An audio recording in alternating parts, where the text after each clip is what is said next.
Bueno, buenas tardes otra vez. Mi nombre es Clara. Si no se me oye o algo, me lo decís. Mi nombre es Clara y vamos a hablar en esta mesa de las cadenas de suministro dignas de principio a fin. Como hemos estado hablando todo el tema de la sostenibilidad de triple impacto, ¿no? Social, económica y medioambiental. En la mesa tenemos a Albert Alberich, director de Moda Re, con el proyecto textil de Cáritas.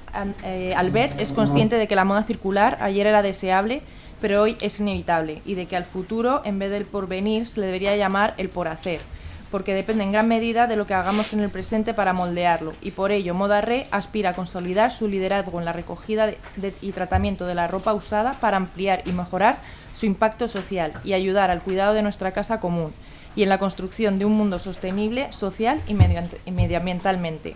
Él pregunta, ¿lo conseguiremos? Como militante declarado del Partido Optimista, su respuesta es clara y es sí. Te doy paso para que te presentes, nos cuentes un poquito también de ti, tienes un minuto y medio, 2 minutos para contarnos. Sí, más que de mí, que yo creo que no es demasiado interesante, de Moda Re, es el proyecto, yo creo que muchos de vosotros conocéis perfectamente Moda Re. Moda Re nace de esa tradición antigua, ¿no? De que en las familias españolas, cuando una ropa estaba todavía en buen estado de uso, pero no se usaba en el ámbito familiar, la solución era llevarlo a la parroquia, donde esos voluntarios y voluntarias de Cáritas la preparaban para hacerla llegar a las familias necesitadas, ¿no? Todo eso ha tenido una evolución en el tiempo, que vamos a ser muy rápidos en esa evolución, que ha generado diferentes proyectos en forma de empresas de inserción a través de diferentes Cáritas de toda España. Hoy Moda Re tiene la forma de cooperativa de iniciativa social promovida por Cáritas, engloba 46 empresas de inserción de toda España, desde Galicia, Baleares, País Vasco, Andalucía. Es el mayor operador de recogida y de preparación para la reutilización y el reciclado de ropa usada. Estamos recogiendo 43 millones de kilos de ropa, con una apuesta clarísima por la reducción, con unas políticas importantes de sostenibilidad. En nuestra página web, os invito, modarre.org, hay toda una serie de materiales por franjas de edad, desde los 3 hasta los 18 años y para adultos, con guías de profesorado, con la idea de que ese consumo responsable y ese impacto de la moda, que no voy a repetir porque hoy yo creo que es constante en nuestra jornada, incida desde las pequeñas capas de población, de las edades más pequeñas, ¿no? Independientemente de una apuesta por la reutilización, en estos momentos, cuando nació Moda Re formalmente en marzo del 2020, justo una semana antes de la pandemia, teníamos 80 tiendas en toda España. Los diferentes proyectos que formamos Moda Re, Coopera Store en el País Vasco, Botiga Amiga en Cataluña, etcétera, etcétera. En estos momentos estamos llegando a 130 tiendas, se han puesto en marcha más de 50 tiendas. Vamos a acabar el año 2023 con 150 tiendas repartidas en más de 80 ciudades españolas y con algún proyecto francamente innovador, como son los más cerca de 30 corners en hipermercados al campo de ropa usada de Moda Re. Acabaremos el año también en cerca de 50 hipermercados al campo que van a tener su corner de ropa usada de Moda Re, ¿no? Por lo tanto, es un compromiso de Moda Re. Y el último, que sería el del reciclaje, donde a partir de las 3 plantas de tratamiento, que algunos de vosotros conocéis, desde hace 2 años tenemos implantado el sistema Fibersol, de identificación de fibras, lo que nos ha permitido, y quizá tendremos ocasión después de hablar qué está pasando desde nuestro punto de vista con el reciclado a productos de alto valor añadido. Si me permitís una modificación a Sara, antes un dato que ha compartido Sara, no con ánimo de polemizar, pero de ese 1 millón de toneladas que cada año consumimos los españoles, nosotros siempre hemos tenido dudas con respecto a ese 1 millón de toneladas, sobre esa cifra, ¿no? Porque eso puede incluir muchísimos textiles que no son los que nos conllevan hoy, alfombras, moquetas, cortinas, en fin, colchones. Por lo tanto, creemos que cuando el scrap nazca en el año 2025 estaremos hablando de unas cifras muy diferentes del 1 millón. Pero en ese supuesto del 1 millón de toneladas se recogen separadamente. Hay un estudio de Moda Re que publicamos, que trabajamos con la UPC de Barcelona, con entidades. Se recogen separadamente del orden de 110.000, 105.000, 110.000, 120.000 toneladas. Por lo tanto, ese espacio de 1 millón hasta el 1 millón de prendas teórico textil que va, no va a parar a Atacama o los desiertos de África, sino que va a parar a nuestros Atacamas locales, a nuestros vertederos locales. Lo que va a parar a Ghana o a Atacama y tal es la parte que se exporta de la parte que se recoge separadamente, ¿no? Por lo tanto, la gran Atacama la tenemos en nuestro territorio nacional. Bueno, os presento también a Orencio, director del Observatorio de Responsabilidad Social Corporativa. Desde el Observatorio de Responsabilidad Social, RSC, prestan especial atención al impulso de una regulación que fomente la transparencia y la debida diligencia, con el objetivo de que las empresas que eviten las consecuencias negativas de su actividad y se responsabilicen de sus impactos sobre las personas y el planeta. Un punto muy, muy importante a tener en cuenta. Orencio, te escuchamos. Sí, bueno, muchísimas gracias, Clara. No, voy a ser muy breve. El trabajo que nosotros hacemos es una óptica desde qué papel, o sea, normalmente aquí se pone el foco en las empresas o en el consumidor y nuestro foco va más dirigido al papel que tienen que jugar las administraciones públicas, los reguladores. Entonces, en todo ese debate que surge ya hace décadas que viene acompañado por unos cambios en los modelos de producción y en los modelos de consumo en torno a la responsabilidad social y a conceptos como sostenibilidad, economía circular que se comentaba antes y que en cierta manera bueno, pues distraen un poco la realidad del foco, donde hay que poner el foco de las soluciones y cuál es el papel que de manera distraída pues ha dejado de desempeñar los poderes públicos. Nuestro trabajo a partir de investigación y de fundamentación de las propuestas que hacemos es incidir para que los poderes públicos pues tomen cartas en el asunto, ¿no? Y entonces, bueno, me imagino que hablaremos de esto más despacio. Sí. Ahora con las preguntas que ha hecho la comunidad, ahí ya podemos ampliar. Y Eva, coordinadora de la campaña Clean Clothes Campaign o campaña de ropa limpia, en SETEM llegó al mundo de la moda por la puerta de la economía internacional y el desarrollo. El objetivo de Clean Clothes Campaign es combatir la violación de los derechos humanos en la industria de la ropa, denunciar el modelo de producción actual y la injusticia social. Y te cedo la palabra. Pues wearing good clothes means the people made them receive. Bueno, como quieras. Sí, puedes poner el vídeo, please. Wearing good clothes means the people made them receive fair pay for their work. But right now, most textile and garment workers cannot afford to live in decent housing, eat healthy food, or go to the doctor. They even struggle to send their kids to school. A living wage is not a luxury, it is a fundamental human right. We demand laws that protect the human right to fair pay. We want to see a living wage for the people who make our clothes around the world. The EU has the power to change this. Help us get to 1 million signatures for good clothes fair pay. Sign now. Pues después del spot publicitario, nada, si queréis firmar, es muy accesible, está en la web y luego seguro entramos un poco más en explicar en qué consiste esa campaña. Y nada, me detengo un poquito en presentar la red, que en realidad somos una red internacional. La campaña Ropa Limpia es una red internacional que está formada por unas 250 organizaciones en 45 países. Yo creo que el principal valor añadido que tiene es que dentro de esas 250 organizaciones, muchas de ellas son organizaciones de los países donde se produce la ropa, más bien donde las transnacionales deslocalizan la ropa, ¿no? Hay muchas organizaciones en Asia, desde sindicatos en las fábricas a sindicatos a nivel nacional, a organizaciones de mujeres, centros de investigación. En Asia, en Centroamérica, que Centroamérica sería un poco más donde se focaliza la producción para las empresas norteamericanas y vamos, canadienses y estadounidenses principalmente. Y luego en Europa hay campañas Ropa Limpias, que son coaliciones de ONGs y de sindicatos y también de otro tipo de organizaciones, como centros de investigación, como decía, en 17 países europeos. Y aquí, en España, quien lidera la campaña Ropa Limpia es la Federación SETEM y cuenta con el apoyo de la Fundación Isabel Martín desde hace 4 años ya. Y un poco a lo que nos dedicamos, bueno, básicamente, en una cáscara de nuez, es a defender los derechos humanos en la industria de la confección, principalmente. Entonces, hacemos desde campañas temáticas, como puede ser esta del vídeo que habéis visto, que tiene que ver con la exigencia de pagos de salarios dignos a las personas que trabajan en las fábricas.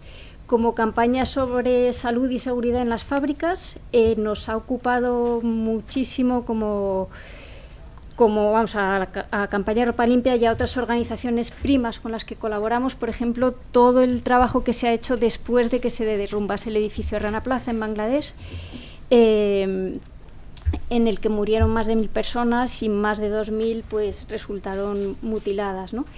Y ahí ha habido un trabajo súper importante, por un lado de conseguir que se indemnizase a las víctimas, pero también que se prevengan nuevos accidentes, ¿no? Y que es fundamental, no solo en Bangladesh, sino pues en todos los países del mundo que tienen aún hoy pues deficiencias súper graves en las fábricas. Sin irnos a Asia, también hubo en Marruecos hace un par de años una inundación en una fábrica textil, se murieron 28 personas. Y luego una más, la madre de una de estas personas que no pudo aguantar perder a pues sus 3 hijas, falleció también de pura tristeza. Entonces, sobre todo nos centramos en las multinacionales, pero porque son las que más personas emplean en estas fábricas y también porque son mucho más reconocibles, ¿no? Hacia la población, es mucho más fácil y reconocible, pues eso, hablar de cualquiera de estas grandes, Gap, Primark, H&M, Inditex, y además nos las encontramos muchas veces porque nos llegan denuncias de violaciones de derechos laborales y derechos humanos en las fábricas, y esa es como otra rama importante a la que nos dedicamos, ¿no? Y todo eso, pues como decía, lo principal es que las investigaciones y sobre todo la información que nos llega de los países productores, y las decisiones son pues totalmente, digamos, horizontales, ¿no? Es una red que no es jerárquica, y de hecho cada vez más la forma de organizarnos pues tiene como mucha más relevancia las oficinas que estamos tratando de organizar en Asia y también en América Central. Y bueno, lo dejo así un poco como tarjeta de presentación, ¿no? Muy bien, perfecta. Vale, pues vamos a, no sé si queréis añadir algo más, vosotros, Orencio y Albert, ¿no? Pues vamos a pasar a las preguntas que ha hecho la comunidad. Bueno, todos podéis responder, ¿vale? Pero más o menos Eva y Orencio las he ido un poco a cada uno, que os iré diciendo. ¿Cómo asegurarán la transparencia de las empresas textiles en los procesos de sus cadenas de suministro? ¿Serán públicas, al igual que poder mirar sus números y el crecimiento en bolsa, ¿no? El crecimiento en bolsa y los números siempre están más visibles, y podrán asegurarnos esa transparencia en las cadenas de suministro? El que quiera. Ahí os lo dejo. Vale. A ver quién responde. Bueno, ha habido avances, o sea, empecemos así un poco por lo positivo. Digamos que desde 2016 más o menos iniciamos una campaña reclamando transparencia a las empresas textiles y se pedían 5 cosas súper básicas y que considerábamos como un mínimo denominador común que todas deberían poder cumplir, que es básicamente decir nombre de la fábrica, dirección, empresa matriz, número de trabajadores y trabajadoras y el producto que hacen, ¿no? Este requerimiento tan básico no es baladí, o sea, por un lado eso ayuda a que no ocurra como ha sucedido en los casos en los que nos hemos ocupado, que no se sepa qué marcas se están produciendo cuando se derrumba un edificio, cuando se incendia, y eso deriva en que es súper difícil reclamar pues indemnizaciones, aunque en general las empresas lo que prefieren llamarlo es como crear fondos solidarios cuando se implican a ello, ¿no? Entonces es una demanda pues muy vieja, diría, que todavía hay como mucho camino por recorrer. Seguro que Orencio comenta ahora pues avances en materia legislativa que se están produciendo en estos años y hoy mismo, que ha habido una votación importante. Pero vamos, lo cierto es que todavía esos mínimos condiciones que estamos pidiendo, exigiendo, hay pocas empresas que lo han cumplido, o sea, serán como unas 70 ahora mismo. Recientemente, y por aterrizarlo un poco, ¿no? El año pasado creo que fue que Mango anunció que va a... o ya ha publicado como su primer y segundo nivel de proveedores. Falta porque todavía publiquen esta información como más detallada que pedimos.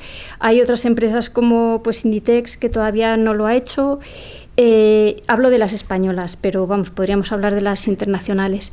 Y una de las cosas importantes también cuando se habla de transparencia es que no solo queremos saber dónde se ha producido la ropa, ¿no? Queremos saber en qué condiciones se ha producido, queremos saber qué salarios se están pagando, queremos saber que se cumplen los derechos humanos en esas fábricas y queremos asegurarnos de que se puede pues eso, seguir la trazabilidad de la ropa y saber a quién exigir responsabilidades cuando ocurre pues cualquier... no tiene por qué ser desastres en materia de seguridad, sino violaciones de derechos humanos.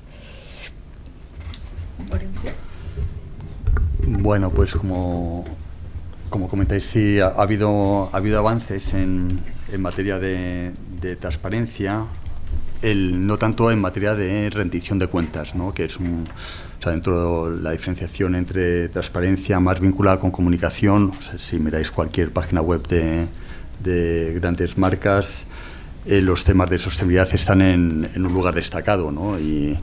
Y muchas veces pues generan esa confusión, incluso en algunas empresas pues te confundirías si estás delante de una organización conservacionista o de un banco, ¿no? Entonces yo creo que se ha hecho mucho uso de información que se comentaba en la mesa anterior de una manera sesgada y que no responde a la realidad.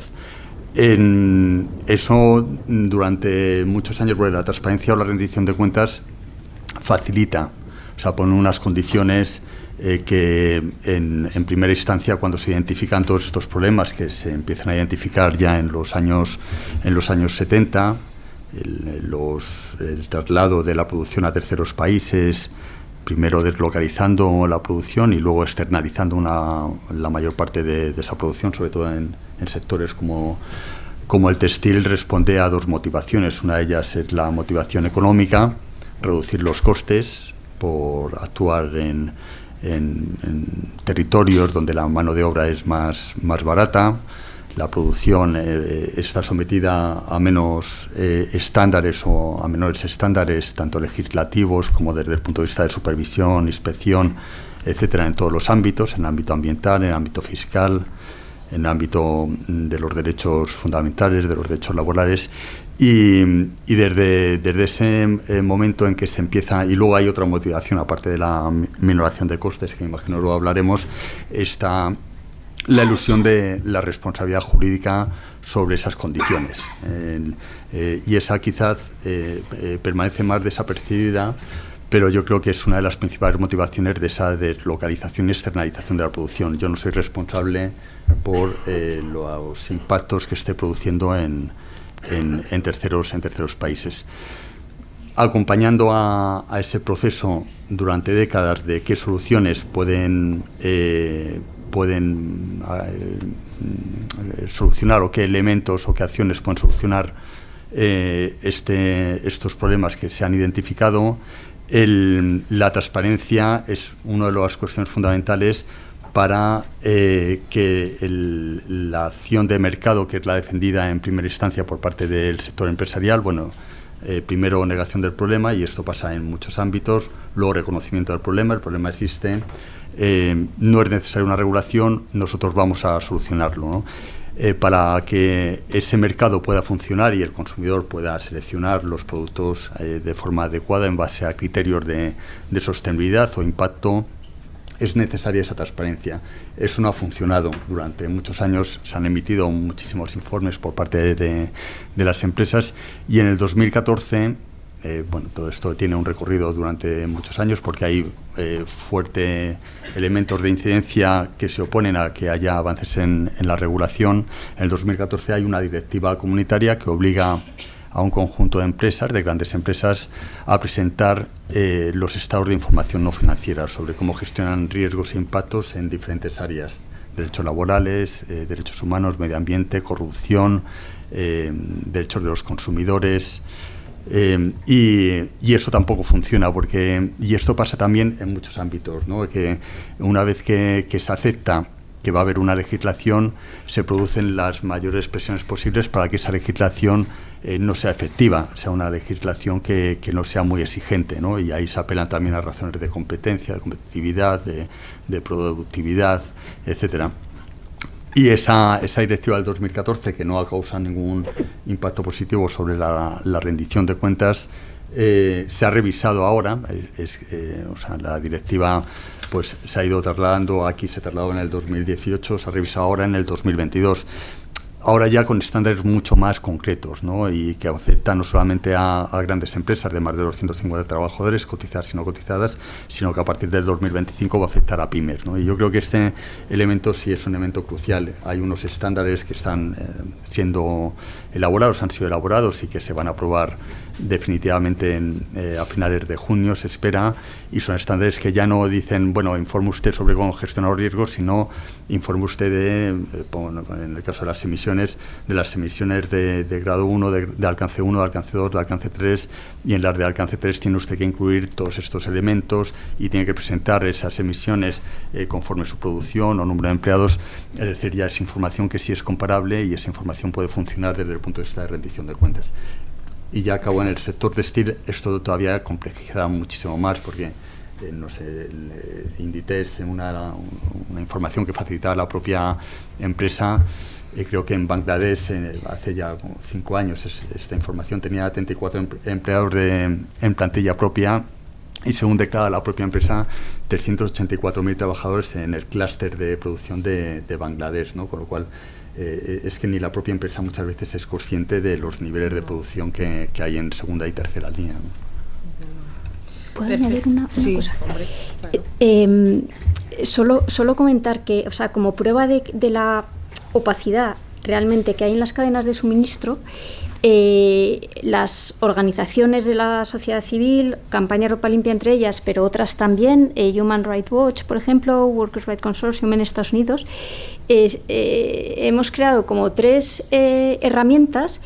Una tiene que ver con poder, sabiendo la fábrica donde se produce un caso, una denuncia que nos puede llegar de violación de derechos laborales, poniendo la fábrica, se llama Facility Checker, que siempre me olvido, me lo he apuntado ahí. Entonces tú pones el nombre de la fábrica, del país que sea, y te aparecen como las empresas que producen ahí. Y hay una herramienta que es a la inversa, sabiendo la empresa cliente, yo qué sé, cualquiera, Carrefour, pues te aparecen las fábricas. Eso sí, esto solo aparece en las empresas, obviamente, que han hecho pública su lista de proveedores, porque si no, no se puede hacer ese ejercicio. Pero ese tipo de herramientas que no existen, o sea, digamos como de manera así como centralizada, y por eso se está intentando arrancar estos proyectos, son útiles también, por ejemplo, en el caso de, vuelvo un poco a Bangladesh, porque después de que ocurriese el Rana Plaza se puso en marcha todo un programa de inspecciones independientes que realmente sí que creemos que ha tenido mucha importancia, ha evitado que vuelva a haber Rana Plazas, accidentes tan masivos en Bangladesh, y lleva un recorrido justo ahora de 10 años. Pues bien, durante estos 10 años no siempre ha avanzado a la misma velocidad y no todas las empresas estaban cumpliendo al ritmo esperado. Entonces, el poder hacer ese ejercicio nos permitió, por ejemplo, en el caso de H&M, sabíamos que había como muchos retrasos en reformas que tenían que hacer y reparaciones en las fábricas de sus proveedores en Bangladesh, cosas tan aparentemente no complicadas como instalar puertas de emergencia, ¿no? No complicadas, pero súper necesario. porque hay casos donde la gente se ha muerto porque estaban bloqueados en las puertas. Entonces, lo que hicimos fue, a partir de su listado de proveedores y a partir de que el acuerdo de Bangladesh, el acuerdo por la seguridad en Bangladesh, sí es transparente y sí que publica los informes de seguimiento, pues podíamos ver los retrasos que había, fuese H&M o fuese quien sea, siempre y cuando tenía el listado de proveedores público, ¿no? Lo quería resaltar porque parece algo como muy etéreo, pero realmente al final tiene resultados en la seguridad de la gente en las fábricas, el ser opaco o abrir tu cadena de suministro y demostrar que no hay nada que ocultar, ¿no? Si me permites, bajando el foco muy rápido a nuestros residuos, también hay la necesidad de transparencia y de trazabilidad de una manera exagerada, ¿no? O sea, duele mucho cuando, por ejemplo, en Madrid, yo he visto recientemente como 3 o 4 reportajes de Telemadrid sobre las naves abandonadas de Humanes que desbordaban por las ventanas, no por las puertas, sino que desbordaban por las ventanas bolsas de ropa usada y todo eso, ¿no? Existe en España una economía sumergida en torno de la ropa usada que conlleva robos, que conlleva... y no solo ya es ese impacto ambiental, porque cuando descubrieron las naves, el siguiente reportaje de Telemadrid, no sé si lo habéis visto, era que lo abandonaban en la carretera del polígono industrial, lo iban abandonando en la carretera, montañas de trazas de bolsas, ¿no? Y lo lamentable, aparte del impacto ambiental, es que detrás está la explotación laboral, o sea, todo ese es un mundo que realmente hace que duela. Totalmente. Sí, esta pregunta, la siguiente que iba a hacer era para ti, Albert, en referencia un poco a esto. ¿Se están pagando salarios dignos ya a toda la cadena de producción textil? ¿Cuántos empleos se pueden generar reciclando o reutilizando dentro del sector textil?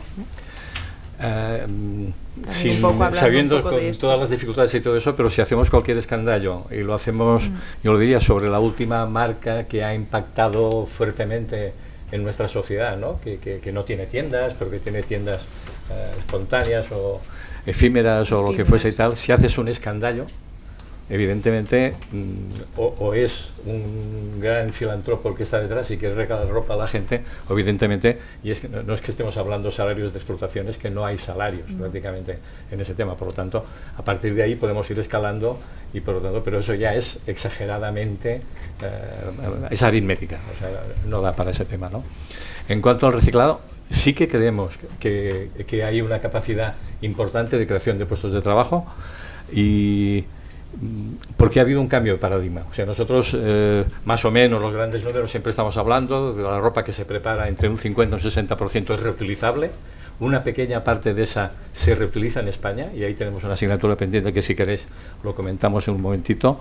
Entre un 30 y un 40 es el reciclable y después el resto es, pues, bueno, los impropios y el rechazo, la ropa que viene manchada o lo que fuese, ¿no? Ese 30-40% de reciclable hasta hace prácticamente 2 años. El único destino era cuando Mónica, cuando hablabas del polar rojo, digo, fíjate, o sea, el polar rojo lo tenemos y lo hemos estado haciendo durante muchísimos años, porque esa ropa que ya no tenía esa capacidad de ser reutilizada, el único destino factible que había, una pequeña parte en España para convertirlo en trapos, algodón, etcétera, etcétera, pero el 90 y pico %, su destino era Bangladesh, Pakistán, India, donde se convertían en productos de bajísimo valor añadido, aislamientos acústicos, térmicos, aislamientos de coches, etcétera, etcétera. O sea, nos encontrábamos, o sea, el polar rojo es de chiste comparado con esa ropa. O sea que mayoritariamente se había producido en el sudeste asiático, la consumíamos aquí en España, la tratábamos, se volvía al sudeste asiático y a lo mejor volvía a 500 metros donde está la planta de Barcelona, de San Esteban Sarrovires, que está la planta de SEAT, la fábrica de SEAT está a 500 metros, o sea, dábamos 4 veces la vuelta al mundo para esa prenda con el impacto que podía representar ese tema. ¿Qué es lo que estamos haciendo? Desde que tenemos el sistema implantado de identificación de fibras, que seguro que esta mañana se ha hablado, la necesidad de la homogeneidad de fibras, etcétera, etcétera, sí que estamos entrando en un proceso de preparaciones para reciclado de alta calidad, o sea, del fibra-fibra, tanto en líneas de reciclado mecánico, que es una evolución de lo que es ya una tradición española, que siempre hemos dicho, que es el mayor productor de hilo reciclado preconsumo de Europa, como de reciclado químico, donde están pasando en los 2 o 3 últimos años, y en los próximos 2 años van a pasar cantidad de cosas impensables y que se están sucediendo. Ya están saliendo cápsulas de productos producidos a partir de ese reciclado de prendas postconsumo, con 1000 combinaciones, y que nosotros también somos optimistas en ese sentido porque por mucho que la inteligencia artificial avance y que digan, nosotros, ¿cómo estamos clasificando esa ropa por...? Aquí alguno la conoce, tengo a Enrique, la conoce perfectamente. Hay un radio de luz infrarroja donde se coloca la prenda y te da la composición con una fiabilidad del 99%. Eso la inteligencia artificial lo puede hacer. O sea, de hecho, cuando fuimos a comprar estas maquinarias, nos proponían unos brazos articulados que decían, no acaban de funcionar bien. Y dijimos, no, nosotros queremos brazos humanos. Pero ese brazo humano, que para nosotros formaba parte de la creación de puestos de trabajo, que es lo que te da sentido en primera instancia a Cáritas que estemos en esta batalla, la realidad nos hace ver que mientras el ecodiseño no llegue a la planta de tratamiento, con lo cual yo ya estaré más que jubilado, estaré en otra fase, nuestras prendas no están ecodiseñadas. Por tanto, esa prenda tiene una composición por esta cara, otra por esta, tiene unos bolsillos de poliéster aprovechado, tiene una etiqueta de una composición que no sé qué, tiene unos hilos de no sé cuántos. Por lo tanto, esa prenda además resulta que es un algodón 100% magnífico para un reciclado mecánico o químico, resulta que tiene un bordado. Ese bordado seguro que es poliéster 100%. Por lo tanto, cualquier proceso que hagamos, si no somos capaces de identificar ese bordadito o ese estampado con un poliuretano, con lo que sea, y todo eso, vamos a contaminar un proceso de reacción. Por lo tanto, yo, desde luego, en mi vida no lo veré que la inteligencia artificial sepa hacer 2 cosas. Primero, distinguir el reutilizable del reciclable. Yo creo que ahí van a costar muchos años. Y segundo, toda esa complejidad de nuestras prendas, de 3 forros, de 4 composiciones, etcétera, etcétera. Por lo tanto, ahí hay un foco. En nuestro caso, en estos 2 años se han creado ya más de 40 puestos de trabajo a partir de las instalaciones de Fibersor, y sí que nos ha permitido estar de la mano con multinacionales químicas, con los grandes productores españoles, en esa batalla que estamos realmente en el inicio, pero que sí que creemos que va a ser creadora. Genial. Muchísimas gracias. Y me avisan que ya no tenemos nada de tiempo, o sea que se me quedan algunas preguntas colgadas. No sé si queréis aportar algo más, y al resto os animo a seguiros. ¿No? ¿Sigo? ¿Puedo? Ah, vale. ¿Sí? Perfecto. Pues entonces puedo hacer otra pregunta más. Genial. Vale. ¿Cómo hago? Bueno, ¿o creéis que la sociedad, os lo pregunto a los 3 y me vais contando si queréis un poco, os nos vais contando, ¿creéis que la sociedad es cada vez más consciente de este impacto social que hay detrás de la industria textil actual?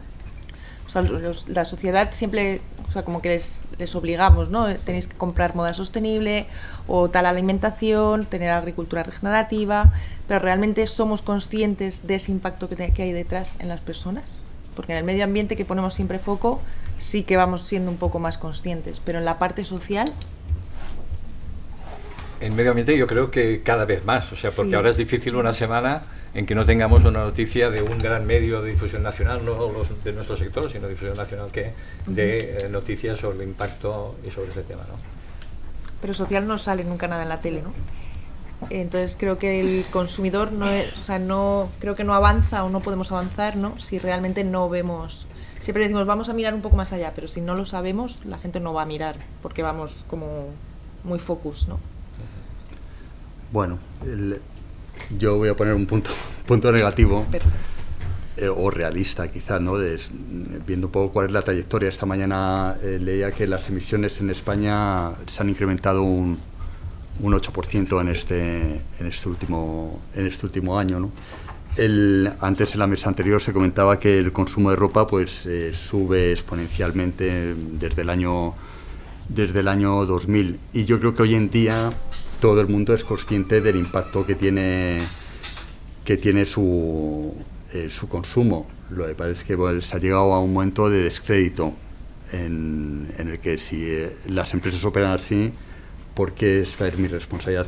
Entonces, y a modo de reflexión ya yo creo, y es un poco como he iniciado la presentación de qué hacemos nosotros, o sea que no puedes poner todo el peso en el consumidor. Yo creo que tienes que intervenir desde los poderes públicos para que se den unas condiciones adecuadas y que las externalidades que produce la actividad económica pues sean las mínimas, ¿no? Y entonces eso igualará, a lo mejor, y es una reflexión que va más allá, ¿no? Y es ese modelo de consumo, de producción, en el que se basa el modelo económico de crecimiento y tal. A lo mejor no hay que decrecer, pero sí tenemos que consumir más caro y en lugar de consumir 10 prendas, consumir una prenda, y a lo mejor no tenemos que viajar a un resort en Cancún porque no nos va a aportar nada, y entonces no sé qué punto positivo aporta sobre la economía y sobre la condición humana la democratización de los viajes de transporte aéreo, que anualmente van subiendo las emisiones y el impacto, ¿no? Y a lo mejor no podemos viajar un fin de semana a las Baleares a cogernos una borrachera de Inglaterra y volver el domingo por 40 euros. Es decir, hay ciertas cosas que yo creo que desde los poderes públicos, porque si dejamos todo esto en manos del teórico mercado, pues la solución no va a llegar, o no va a llegar con con la necesidad del tiempo con el que estamos manejando ahora mismo, ¿no? Entonces hay ciertos retos que requieren una intervención pública, ¿no? Y a lo mejor muchas veces estos temas se plantean desde la polarización de crecimiento.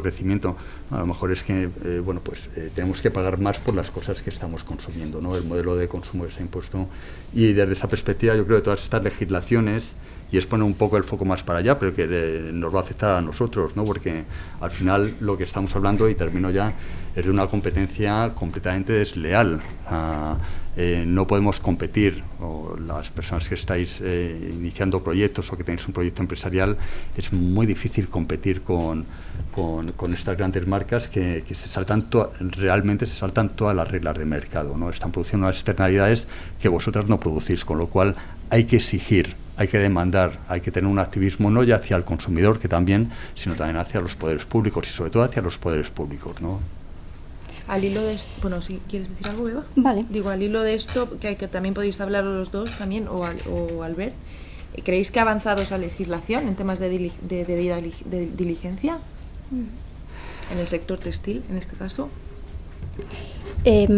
Sí, sobre la cuestión anterior del consumo, yo creo que hay una cosa como muy relevante que ha pasado pues en los últimos a lo mejor 15 años o así, que es también pues los nuevos canales de comunicación que hay, ¿no? O sea, ahora no puedes decir que no sabes. Hubo una época que costaba mucho los casos estos que hemos hablado antes de violación de derechos humanos, que pese a que conocíamos para qué marcas producían en esas fábricas y lo denunciábamos, había veces que no pasaba a los medios de comunicación, porque también hay otros intereses. Eso ha cambiado, yo creo, y un bofetón importante pues fue lo que sucedió en Rana Plaza, ¿no? O sea, hace falta que se mueran más de 1000 personas para que realmente se tomen medidas pues por parte de las empresas, y también medidas legislativas con las que estoy muy de acuerdo, ¿no? O sea, por un lado somos consumidores, pero sobre todo somos ciudadanas, y los poderes públicos tienen una función que deben de ejercer. O sea, durante 20 años más, 30 años se ha visto que el dejar la protección de los derechos humanos en un marco voluntario de las empresas. Ayer, sin ir más lejos, hubo un debate en el Parlamento Europeo, y todavía escuchas cosas de eurodiputados que están ahí, que se supone representan a gente, que dicen que no, que es que la responsabilidad de las empresas debe de venir de forma natural, que no hay que intervenir. O sea, eso se escucha, o sea, ayer se escuchaba en el Parlamento Europeo. Entonces yo creo que cada vez sí que hay más conciencia, y de hecho quiero pensar que sí, que cada vez es, además que no es posible un producto sostenible si socialmente no lo es, y yo creo que sí que hay un cierto cambio ahí de paradigma, o sea que es como muy lento, pero yo quiero pensar que sí, que cada vez la gente está más concienciada, pese a que emerjan de la nada empresas ultra fast fashion como Shein y sea la locura total, ¿no? Pero bueno, también es la parte de educación, sensibilización, y sobre todo que salga a la luz, ¿no?, cómo producen estas empresas. Yo comentaros también, yo creo que también vamos a cargar también nuestra parte de culpa como consumidores y en España la reutilización de la ropa todavía tiene un porcentaje de estigma importantísimo. Y siempre ponemos el mismo ejemplo. En Inglaterra hay 11.000 tiendas de segunda mano gestionadas por entidades sociales, aparte de las mercantiles, que son las otras 4.000 o 5.000, ¿no? En España, entidades sociales, no llegamos a 300. O sea, es decir, y un país como Bélgica, olvidándonos de Inglaterra y de la magia de Londres, ¿no?, de los viajes famosos de nuestra época, etcétera, etcétera, un país como Bélgica, que tiene más de tres veces menos población, tiene casi 4 veces más tiendas de segunda mano. Por lo tanto, esa desestigmatización también forma parte de nuestro sentido. Yo estoy viendo a Enric Carreras y me acuerdo de un acto en el que participábamos en la Pedrera en Barcelona, que dijo, oye, todos vosotros estáis utilizando ropa usada hoy, ¿no? O sea, que decía, es verdad, quizá alguien de nosotros estrena, no sé, Gemma, si tú estás estrenando algo, pero todos estamos llevando ropa usada con la máxima dignidad, y a lo mejor esa ropa va a parar mañana a una bolsa de plástico. Por lo tanto, esa desestigmatización es necesaria. Tenemos esperanzas puestas en objetivos de reutilización. Esperamos que cuando salga el decreto ley que regule el scrap, etcétera, etcétera, vaya acompañado de objetivos de reutilización, y que pueda haber además incentivos, que la Unión Europea está dando las señales, que pueda haber incentivos fiscales. No tiene sentido que la ropa de segunda mano esté pagando un 21% de IVA. Esa ropa que cuesta 5 euros, pues 1 euro vuelve a ser un IVA que seguramente ya ha sido pagado con creces, ¿no? Por lo tanto, yo creo que también nosotros tenemos una parte, y tenemos que actuar sobre los dos, sobre la oferta y sobre la demanda. Evidentemente, nosotros nos lo hemos tomado muy en serio, esa capacidad de aumentar la reutilización, y que podamos, no estemos solo en Madrid y en Barcelona, sino que tengamos esa capilaridad en todo el territorio nacional, ¿no? Por tanto, pero también desde la demanda, ¿no? Por tanto, ahí tenemos también deberes pendientes. Total. Y por último, la última pregunta. ¿Deberían las empresas hablar con mayor claridad y transparencia en conceptos y métodos para huir de los términos farragosos? Es verdad, cuando vamos a comprar algo o entramos en una tienda que queremos comprar de moda sostenible y empezamos a leer, a lo mejor no entendemos ni la mitad, ¿no? Entonces intentar explicar, ¿no?, con otros términos y mucho más fácil, como una trayectoria como la del forro, ¿no?, que se entienda perfectamente para que el consumidor diga, sí, me fío, lo cojo, ¿no?, y no con términos que no vamos a entender. Yo he hablado mucho, ¿eh? pero si queréis, sí. Si queréis, sigo. No sé, no es mi campo, pero realmente, o sea, yo creo que ahí hay un problema que es la información es necesaria. El tema es la calidad de la información y de las certificaciones, ¿no? Entonces, yo sé cuántas certificaciones habrá en ámbito textil, dentro de las diferentes dimensiones: trazabilidad sobre derechos de los trabajadores, trazabilidad sobre el medio ambiente, sobre los bienes raíz. Entonces, al final el consumidor ahí se pierde, ¿no? Entonces, pues indudablemente tiene que haber un marco de información que sea comparable y que sea fiable, sobre todo, ¿no? Esos dos elementos son los fundamentales: fiabilidad y comparabilidad, ¿no? Y entonces, hasta ahora mismo la certificación privada lo que da es una impresión, genera una impresión al consumidor, pero realmente no sabes qué hay detrás. Y bueno, yo para cerrar la intervención, creo que había una pregunta que ibas a hacer que creo que es un tema relevante, porque va a afectar también al textil en su conjunto, ¿no? Y es un tema que comentábamos antes, Eva y yo. Esta mañana se aprobó por parte del Parlamento Europeo y ahora ya entra en los trílogos una normativa que obliga a las empresas, y esto sí es un tema ya que se ha demandando desde hace muchos años y que supone un avance muy importante en ese proceso de crear esas reglas que sean comunes para todos, ¿no? Y es la responsabilidad, o sea, se llama una ley de diligencia de vida, y es lo que establece es la responsabilidad jurídica, y el tema jurídico es muy importante por lo que os comentaba antes, la externalización de la producción busca esa elusión de la responsabilidad jurídica sobre las condiciones de producción de terceros. Es decir, el que esté externalizando ahora mismo va a tener que hacer planes de cómo está gestionando esos riesgos, y va a ser responsable jurídicamente, no penalmente, pero sí civilmente, de los impactos que cause en su producción. Y estos temas realmente, yo me relaciono mucho con las empresas desde una perspectiva de organismo independiente, pero tengo mucha relación desde hace muchos años con las empresas. Y los temas de responsabilidad jurídica son los que realmente activan cuando hay responsabilidad jurídica. Eso también va a conllevar un incremento de costes, una renacionalización de la producción, va a tener también un impacto en esos países donde se ha externalizado durante muchos años y eso posiblemente también tenga un impacto sobre el precio, que es lo que comentaba antes, ¿no? Que yo creo, en lugar de esas visiones negativas, yo creo que en este caso es positivo, igual que la fiscalidad ambiental en ciertos productos, el transporte aéreo que hablábamos antes. Entonces, esa legislación que se ha aprobado hoy, que nos suena como algo muy lejano y que son conceptos jurídicos pues muchas veces alejados de nuestra cotidianidad, yo creo que son o va a tener un impacto muy positivo sobre esas reglas que sean adecuadas y que sean comunes para todos. Perfecto. Bueno, pues no había más preguntas, porque esta era la última que habíamos dicho, de si se estaba avanzando de la legislación en temas de debida diligencia. Así que no sé si queréis aportar algo más o no. Pues aquí acaba esta mesa y os animo a todos a seguirles en sus redes sociales, que creo que tenéis los 3, ¿no? Bueno, tiene la red. Bueno, SETEN, no Clean Campaign. Tienen el QR.